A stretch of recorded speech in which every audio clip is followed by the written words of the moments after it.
Hey guys, it's Gianni. Welcome to my YouTube channel. Today I wanted to talk about one of the most important scales you could learn as a beginner / intermediate guitarist.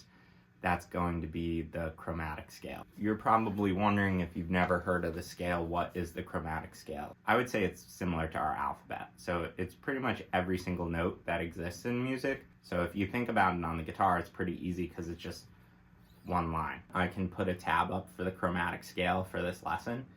To go check out my Patreon if you weren't able to figure it out from this video and you want a little bit more in-depth lesson on the chromatic scale. There will be tabs available for this up there. I've got some tabs for some lick of the days I've been doing. I've just been kind of taking some cool phrases that I've found through some solos I've transcribed over the years, plus making up some phrases that I think are neat and interesting, and I've got them up there. So if you're looking for some quick little PDFs to add some new vocabulary to your playing, there's a bunch of stuff on my Patreon as I continue to try and grow it out. I'd really appreciate it if you liked the video, maybe left a comment, even dropped a subscribe. It would be really helpful for me trying to kind of grow this community and work into doing these online lessons.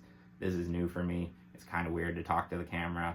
I teach lessons in person in the town that I live, and I have been doing that for like 3 years, but I really think it's time to kind of branch out to the internet, apply some of this knowledge that I know, and share it with whoever is willing to listen. One thing I would love to know in the comments is just kind of concepts or questions you have about the guitar.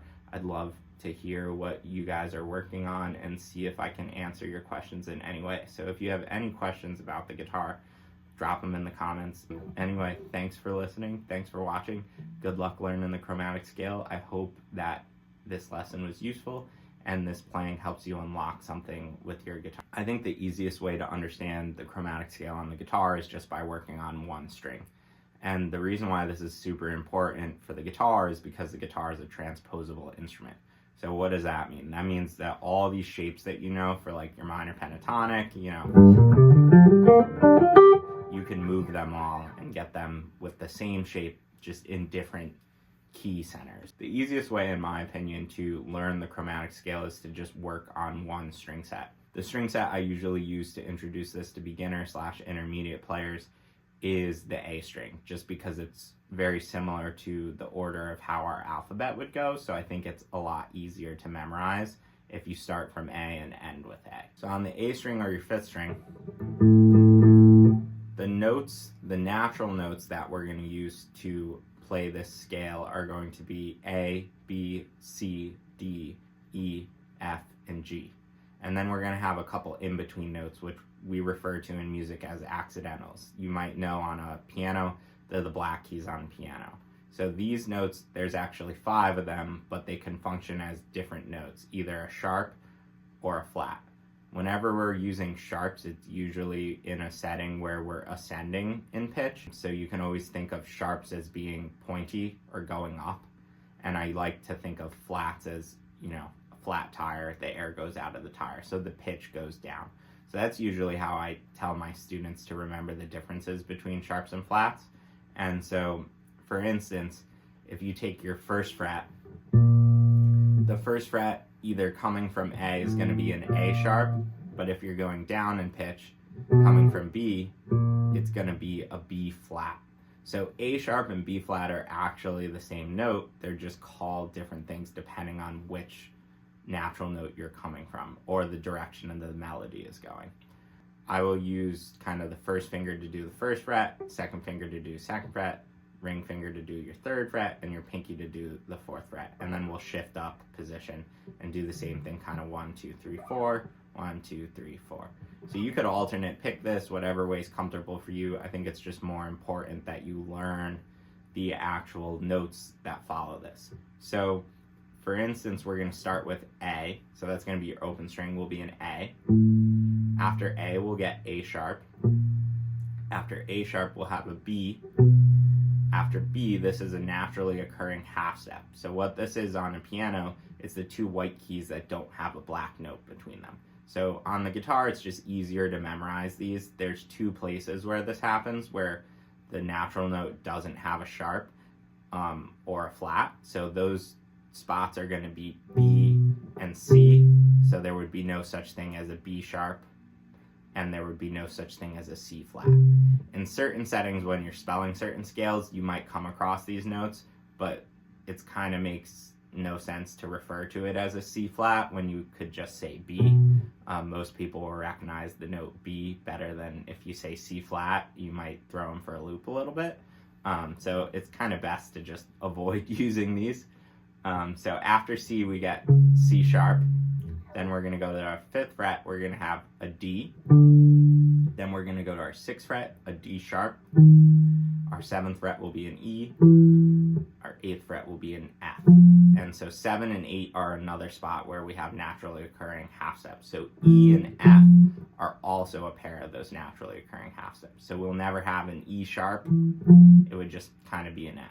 And with the same thing going down, we never have an F flat because we would just call it an E.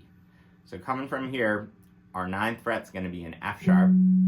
Then our 10th fret will be a G. Our 11th fret will be a G sharp. And our 12th fret will be an A. And that's the end of the pattern. So from there on forward, after the 12th fret, the pattern would just repeat. So your 13th fret would be an A sharp or a B flat, depending on where you're coming from. So going backwards, we'll start at the 12th fret, we'll go A, and now we're going to call the note that we're coming from is going to be the flat. So in this instance, we'll go A, the 11th fret will be an A flat, then your 10th fret will be a G, the 9th fret will be a G flat, then we're going to have the 8th fret is going to be an F, the 7th fret will be an E, right? So naturally occurring half step there, so F and E just go straight to each other.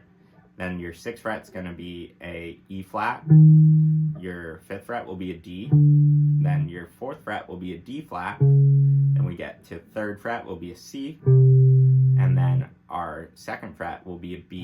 So here's where that naturally occurring half step happens again. Then after B, the 1st fret will be a B flat, and then you'll end on A. Now, the reason why this is important is because you can take all of these kind of scale shapes that you already know and move a lot of these shapes into different positions to make them into different keys. So a lot of your open position chord shapes are movable, right? Some of you may have heard of the cage system, which is a really useful way to move these kind of triads that you first learn, maneuver them around the fretboard, and get new chords out of them. Like you could take this D shape and you could move it up where your ring finger is the root. You could move it up to your 8th fret, and now you have a G triad, but you're playing a D shape. The same thing goes for this A major chord. The root is on your G string, which is an A note, so you can maneuver this A chord up to your 5th fret, which on the G string, this would be a C, so this gives us a C triad now. And so that goes for pretty much every shape that you learn on the guitar. You can move it all around and have it function as a different chord. And it makes it really easy once you learn the chromatic scale to just run around and play all the different chords. You know, like the dreaded bar chord. Everyone hates this F, but it's one of the most useful chords that you can use because this one shape is really easy to get 12 other major chords out of. Same thing if you made it a minor chord. You could play it as 12 other minor chords depending on the setting that you need a minor chord. So once you learn how to manipulate the chromatic scale, the guitar becomes really easy to kind of move all up and down the neck.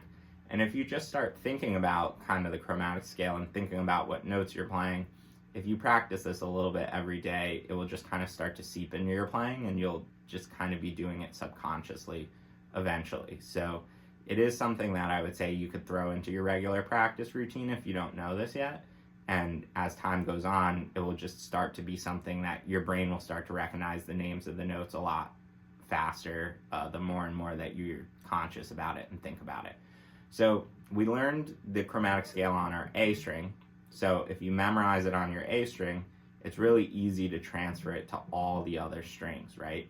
So we're just going to continue that pattern depending on the note that we're starting on. So for instance, if we took it to our E string, we would start on E. So our 1st fret would be an F.